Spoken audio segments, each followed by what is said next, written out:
AD 54년에서 68년 사이에 네로 황제가 로마를 통치하던 시대였습니다. 특히 그 중에서도 64년경에는 로마의 대화재 사건이 일어나죠. 그래서 그 화재 사건이 기독교인들을 박해하는 수단이 되었습니다. 일설에 의하면은 기독교인을 박해하기 위해서 로마의 대화재를 일으켰다는 그런 설도 있죠. 어찌됐든 이 시기에 바울이 로마 감옥에 이제 두 번째로 투옥이 됩니다. 바울이 이제 투옥이 되고 난 다음에 사형 선고를 받고 죽음을 기다리면서 디모데에게 이제 편지를 쓴 내용이 오늘 디모데 후서입니다. 그래서 바울 서신의 마지막 서신이 되겠습니다. 디모데 전서와는 달리 디모데 후서는 조금 분위기가 사뭇 다릅니다. 바울이 자신의 죽음을 앞두고 쓴 편지이기 때문입니다. 그러나 바울은 억울한 죽음일 수도 있지만은 이 모든 것이 하나님의 섭리 안에 있음을 인정하고 믿음 안에서 전혀 흔들림이 없습니다. 그리고 사랑하는 영적 아들이자 동역자인 디모데에게 복음 전도자로서 갖추어야 할 그런 자질, 자세, 그리고 복음 전도를 위해서 주신 사명에 충성을 다할 것을 이렇게 당부를 하는 내용입니다. 먼저 1절과 2절을 함께 읽어볼까요? 읽겠습니다. 시작. 하나님의 뜻으로 인해 그리스도 예수 안에 있는 생명의 약속을 따라 그리스도 예수의 사도된 바울은 사랑하는 아들 디모데에게 편지를 쓴다. 하나님 아버지와 그리스도 예수 우리 주께서 은혜와 긍휼과 평강을 그대에게 베푸시기를 빈다. 지금 디모데 후서인데요. 디모데 전서 1장 1절을 보게 되면은 바울의 첫 번째로 기록한 내용이 뭐냐면 그리스도 예수의 명령을 따라서 그리스도 예수가 사도가 되었다라고 바울이 그렇게 고백을 해요. 그리스도의 예수의 명령에 따라서요. 그리고 지금 디모데 후서 1장 1절에서는 하나님의 뜻으로 예수 그리스도 안에 있는 생명의 약속을 따라서 그리스도의 사도가 되었다고 바울이 고백을 합니다. 이제 사도권이 어디서부터 왔는가? 결국에는 하나님으로부터 왔다라는 이야기죠. 그리고 바울이 사도로서 부르심을 받은 것은 하나님의 뜻이면서도 예수 그리스도의 명령이라는 것을 밝히고 있습니다. 그 당시에 여러분들도 몇 번씩 들어서 알겠지만 바울의 사도권을 인정하지 않는 분위기가 있었죠. 그래서 그런 사람들에게 바울에게 있는 사도권은 하나님께서 부여하신 권위다, 이 이야기를 하고 있는 것이죠. 그리고 만약 바울의 사도권을 거부한다면 하나님과 그리스도를 거부하는 일이다 라는 것을 이야기하는 것입니다. 바울은 숱한 고난과 대의적인 핍박 속에서도 사도직을 수행하는 것이 결코 쉽지는 않았을 것입니다. 그러나 사도직을 정말 감사하게 또 당당하게 수행할 수 있었던 것은 오늘 말씀처럼 그 사도로서의 그 사명에는 그리스도 예수 안에 있는 생명의 약속이 있기 때문에 그렇다는 거예요. 그리스도 예수 안에 생명의 약속이 있기 때문에 사도직에 충성했다는 것이죠. 무슨 말이냐면 생명의 약속이 보장된 거룩한 일임을, 이 사도직을 수행하는 것이 생명의 약속이 있는 거룩한 일임을 알았기 때문에 그렇다는 것이에요.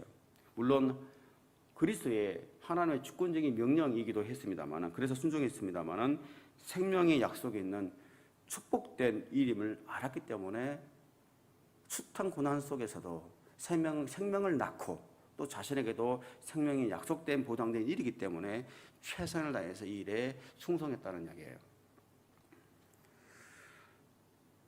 그 다음 절을 보게 되면 바울은 디모데를 사랑하는 아들 디모데 이렇게 표현을 하고 있습니다. 바울이 이제 2차 전도 여행 때요. 당시에 이제 갈라디아의 전도를 1차 전도 여행 때 했거든요.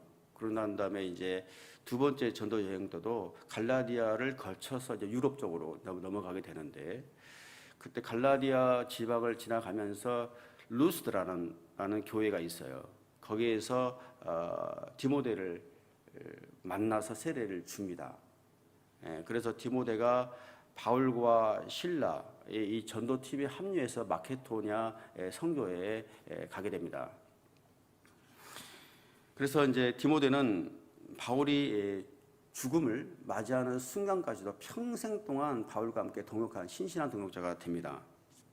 따라서 바울을 만나 그리스도를 알게 된 디모데, 회심한 디모데는 바울에게 있어서는 영적인 정말 소중한 아들이면서도 또 일평생 함께 동역한 신실한 동료였던 것이죠. 그래서 이제 이 말씀에서 우리가 생각해 볼 수 있는 것은 바울과 디모데의 관계를 생각해 볼 때 한 영혼을 구원하는 일도 중요하지만 한 사람의 그리스도의 제자를 세우는 일이 얼마나 중요한지를 우리가 깨닫게 됩니다. 그래서 오늘 주시는 말씀의 첫 번째 메시지는 충성된 제자를 키워야 한다라는 것을 오늘 말씀은 말하고 있습니다. 바울이 순교를 당한 후에요, 일설에 의하면, 자료에 의하면은 디모데가 여러 교회들을 든든하게 세웁니다. 최선을 다해서 정말 극진하게 교회를 돌봅니다. 박해 가운데서도. 그러고 난 다음에 디모데도 순교를 당하게 됩니다. 순교를 당하는 그 순간까지 바울을 따라서 최선을 다해서 복음에 헌신합니다. 그래서 우리도 디모데와 같은 영적 자녀들을 낳고 키워내야 합니다. 그래서 전도하는 일도 중요합니다. 그리고 그리스도의 제자로서 키워내는 일도 매우 중요하다는 것을 오늘 말씀은 우리에게 메시지하고 있습니다. 그래서 바로 이것이 다른 게 아니라 1:1 제자 양육입니다. 1:1 제자 양육을 통해서 제자를 삼는 일이죠. 우리 1:1 제자 양육을 배워보신 분들은 늘 기억하는 말씀입니다만은 디모데후서 2장 2절 말씀 있지 않습니까? 또 내가 많은 증인 앞에서 내게 들 말을 충성된 사람들에게 부탁하라. 그러면 그들이 다른 사람들을 또 가르칠 수 있을 것이다 라는 말씀이 있죠. 그러니까 제자를 키워나면 그 제자가 또 다른 제자를 낳는 거죠. 제자를 재생산하는 거예요. 그런 일로 인해서 바울 이후로, 디모데 이후로 우리가 그리스도를 믿게 된 거 아닙니까? 그런 제자들이, 신실한 충성된 제자들이 있었기 때문에. 그래서 우리가 오늘 이 말씀을 통해서 정말 우리가 충성된 한 사람을 잘 키우고 세워가자라는 것을 한번 다짐해 봤으면 좋겠습니다. 그래서 충성된 한 사람의 그리스도 제자를 키워내기 위해서 특별히 1:1 제자 양육에 헌신하는 저와 여러분들이 되시기를 예수 그리스도 이름으로 축복합니다. 3절에서 5절까지의 말씀 함께 읽겠습니다. 시작. 나는 밤낮으로 기도하는 가운데 항상 그대를 기억하며 깨끗한 양심으로 초상 때부터 섬겨오는 하나님께 감사를 드린다. 그대의 눈물을 기억하며 그대를 만나보기를 간절히 원한다. 그러면 나는 기쁨이 가득할 것이다. 나는 그대 안에 있는 거짓없는 믿음을 기억한다. 그것은 먼저 그대의 외할머니 로이스와 어머니 유니기 안에 있던 것으로 지금 그대 안에도 있는 줄을 내가 확신한다. 사도 바울은 늘 밤낮으로 기도를 했습니다.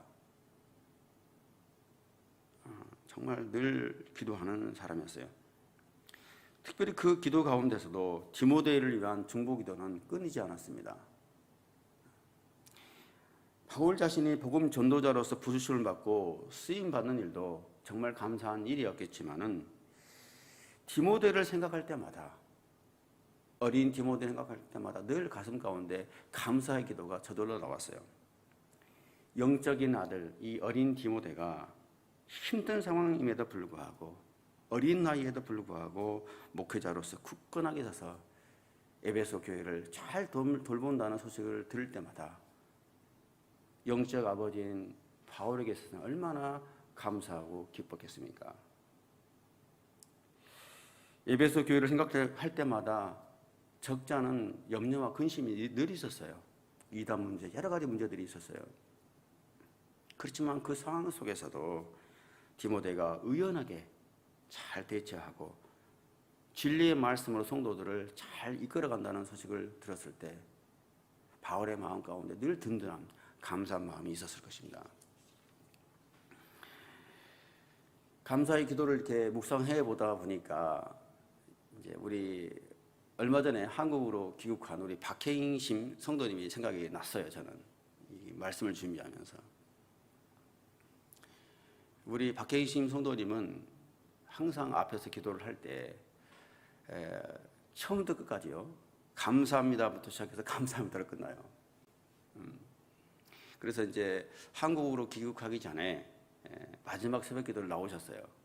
그래서 함께 기도하고 하는데 그날도 감사합니다, 감사합니다, 하나님 감사합니다 이렇게 계속 기도를 하셨어요. 그리고 또 우리 교회를 위해서 또 성도님들을 위해서 특별히 목회자들을 위해서 축복하는 기도를 제가 들었습니다. 그 기도를 제가 앞에서 들으면서 그 박혜신 성도님의 기도가 얼마나 감사하고 감사한지 정말 제 마음과 눈물이 있었습니다. 지금도 우리 박혜신 성도님의 그 기도가 생각이 나요. 지금도 한국에서 감사합니다, 감사합니다라고 기도하고 계시겠지. 그래서 그 영적인 어머니의 이 기도가 정말 감사하고 또 그 기도가 계속 그리울 것 같아요. 그래서 우리 성도님들도 늘 감사합니다, 감사합니다 하라고 늘 기도 생활을 했으면 좋겠어요. 생각해보면 감사할 거리가 많습니다. 그래서 동정오늘교회는 늘 감사의 기도가 정말 넘치는 그런 교회가 되기를 예수 그리스도 이름으로 축복합니다. 4절 말씀을 보면 바울은 죽기 전에 디모데가 너무나 보고 싶었습니다. 아마도 3차 전도 여행을 마치고 예루살렘으로 돌아가는 길에 밀레도라는 곳에 해안 쪽에 있는데요. 잠시 들리게 되는데 거기서 이제 에베소 교회의 장로들 몇 사람을 마지막 만나거든요. 그 작별 인사를 하게 돼요. 성경 기록상으로는 아마 그 기록일 것 같은데요. 바울과 디모데가 그 당시에 헤어졌을 때 서로 부둥키하고 흘렸던 눈물, 그 눈물이 바울의 마음에 계속 남아 있었던 것 같아요. 사실 이별의 아픔이 굉장히 크잖아요. 그리고 두 분 다시 보지 못할 거라는 것을 우리가 알게 되면 그 마음은 정말 저리고 아프죠, 사실. 그래서 디모데 후서 4장 9절 11절 내용을 보게 되면 바울이 이 편지를 쓸 당시에는요, 사실은 어느 때보다도 혹독한 네로의 핍박이 있었어요. 박혀 있었어요. 그것으로 인해서 옆에 있는 동역자들도 바울로부터 다 뿔뿔이 흩어질 수밖에 없었어요. 그 중에서는 세상을 사랑해서 도망친 사람도 있었고, 그 박해 때문에 또 어떤 사람의 경우는 정말 복음을 전하기 위해서 바울을 떠날 수밖에 없는 동역자들도 있었습니다. 그래서 바울은 아마도 그 시기가 가장 외로운 시기였을 것입니다. 그 외로운 시기에 이 편지를 쓴 거예요. 그래서 또한 바울 스스로도 이제 목숨이 얼마 남지 않았다는 것을 직감하고 있었기 때문에 디모데의 눈물이 더 생각이 나고 더 보고 싶었을 거예요. 그래서 이 깜빵 토굴에서라도 다시 한번 그 디모데를 한번 만났으면 좋겠다라는 마음으로 편지를 쓰게 됩니다. 4장 9절 말씀 보게 되면 아마 바울이 디모데를 한번 만나게 되는 것 같아요. 그렇게 추정해 볼 수가 있습니다. 바울이 이렇게 디모데와의 만남을 고대했기 때문에 만나게 되면 무엇보다도 기쁨으로 넘칠 것을 늘 기대하고 있었어요. 왜냐하면 무엇보다도 그것은 바로 디모데에게 있는 변함없는 그의 거짓없는 믿음 때문에 늘 기쁨으로 기대를 했습니다. 이 거짓없는 믿음이라는 게 뭘까요? 그 당시 이단들도 있었고 다른 복음을 전하는 많은 사람들이 있었지 않습니까? 이 거짓없는 믿음이 그에게 있다는 것은 바로 이 믿음이라는 것은 예수 그리스도의 십자가의 죽음과 부활의 복음이죠. 그리고 예수 그리스도가 구원의 복음이라는 것을 믿는 믿음, 바로 그 믿음이 디모데에게 있다는 것을 알기 때문에 늘 기쁨 가운데 기대를 하고 있었던 것이죠. 이 믿음은 어떤 믿음입니까? 오늘 말씀에서도 디모데의 외할머니 로이스와 어머니인 유니게 안에 있는 믿음이다라고 바울이 이야기를 합니다. 사도행전 6장 1절을 보게 되면요, 디모데의 어머니는 믿는 유대인이었어요. 유대인이었지만 믿는 크리스찬이었어요.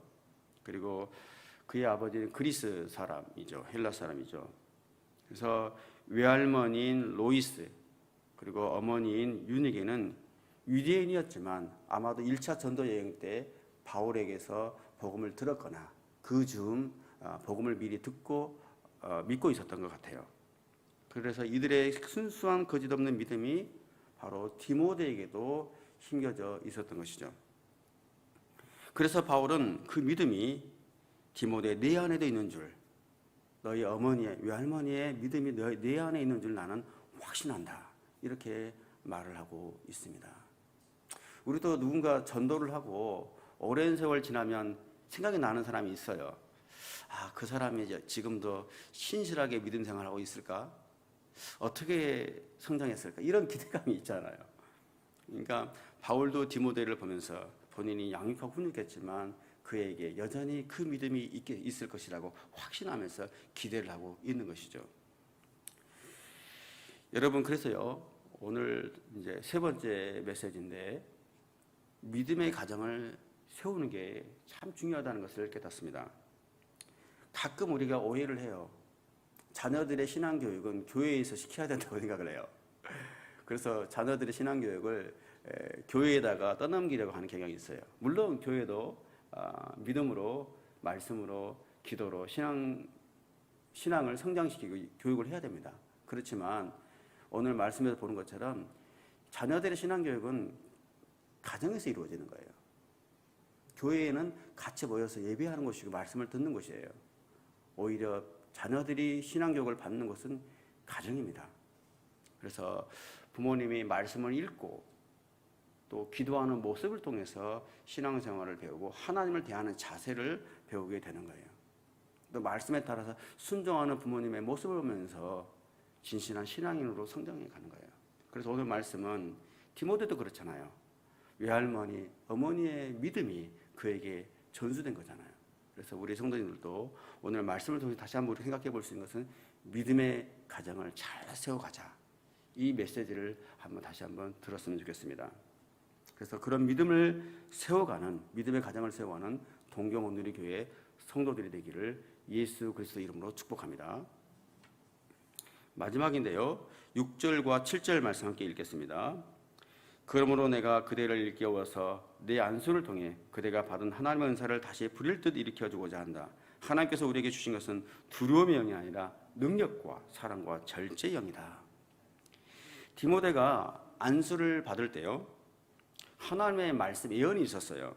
그리고 주신 은사가 있었습니다. 저도 이제 그 안수를 받으러 갈 때 눈물이 너무 나는 거예요. 하나님, 이 길을 제가 가야 됩니까? 라는, 지금까지 했던 사역을 내려놓고 이 길을 가야 됩니까? 라는 그런 여러 가지 걱정, 근심들이 있었어요. 그래서 그렇게 눈물이 많이 나더라고요.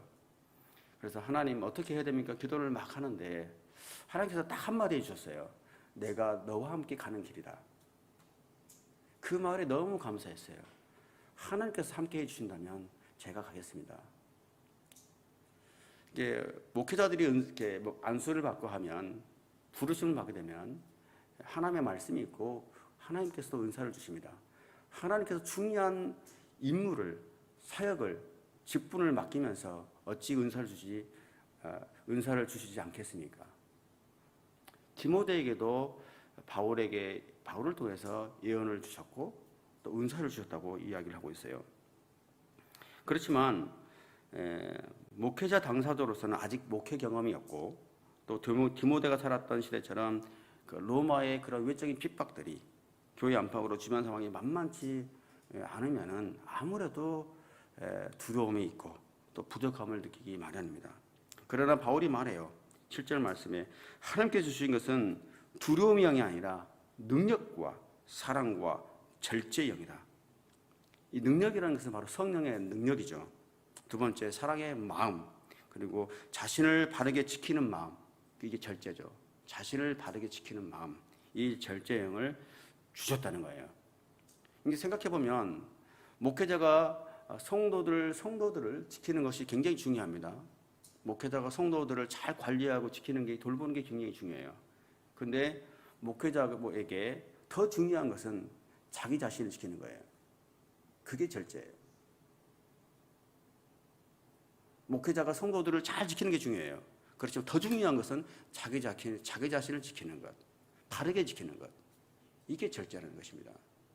그래서 바울이 디모데에게 말합니다. 너에게 성령의 능력과 사랑과 절제의 영을 주셨다.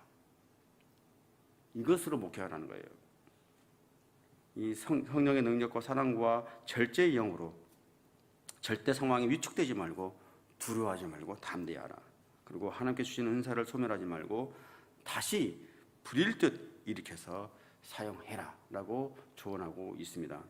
여러분, 어디 목회자뿐이겠습니까? 우리 모두에게 하나님께서 부어주신 은사가 있어요.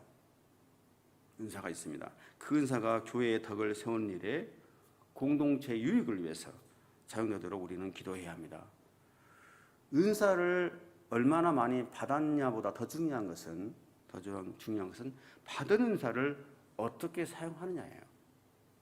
받은 은사를 많이 받는 게 중요한 게 아니라 받은 은사를 어떻게 사용하느냐, 이게 더 중요합니다. 그래서 마지막 네 번째 메시지는 우리에게 주신 은사를 교회를 위해서, 공동체를 위해서 덕을 세우는 일에 잘 사용하자, 활용하자, 쓰임받자라는 메시지를 우리가 듣습니다. 각자에게 주신 은사가 있습니다. 그 은사를 통해서 교회를 위해서 성도들을 섬기는 저와 여러분 되시기를 예수 그리스도의 이름으로 축복합니다.